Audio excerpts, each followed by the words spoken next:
In the quiet town of Millfield, there was an old Victorian mansion that had been abandoned for years. The locals whispered that the mansion was cursed and that a ghostly apparition appeared every night at midnight. The legend had been passed down for generations, and no one dared to venture near the mansion after dark. However, there was one man named William who had always been fascinated by the mansion's dark history. William was a historian and a paranormal investigator, and he had spent years studying the mansion and the legends surrounding it. He was determined to uncover the truth about the ghostly apparition and put an end to the rumors once and for all.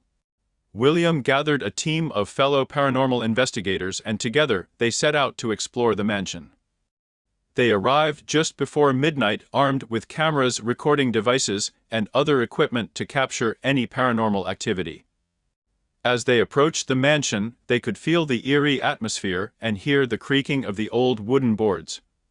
The mansion was dark and silent, and the only sound was the rustling of the leaves in the wind. William pushed open the heavy wooden door and stepped inside. The mansion was dusty and dilapidated, with cobwebs in every corner and old furniture covered in sheets. The team wandered through the dimly lit rooms, taking in the grandeur of the once beautiful mansion.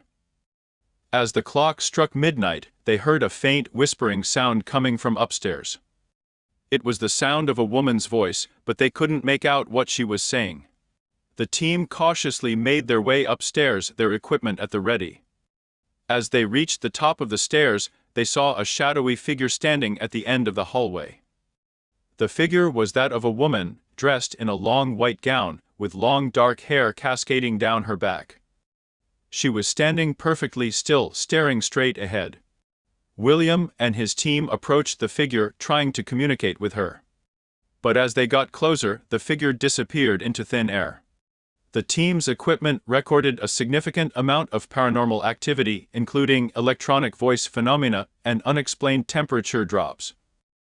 Over the next few weeks, William and his team returned to the mansion several times, each time capturing more and more evidence of the ghostly apparition. They discovered that the woman's name was Sarah, and she had been a maid in the mansion many years ago. She had fallen in love with the owner's son, but their love was forbidden. One night, the owner's son had died tragically, and Sarah had taken her own life in despair. William and his team worked tirelessly to uncover the truth about Sarah's death and put her spirit to rest. They discovered that the mansion was built on an ancient burial ground, and that the spirits of the ancestors had been disturbed when the mansion was constructed. William performed a special ceremony to honor Sarah's memory and lay her spirit to rest. From that day on, the ghostly apparition no longer appeared at the mansion, and the curse was lifted. William's investigation had finally put an end to the rumors and legends that had haunted Millfield for generations.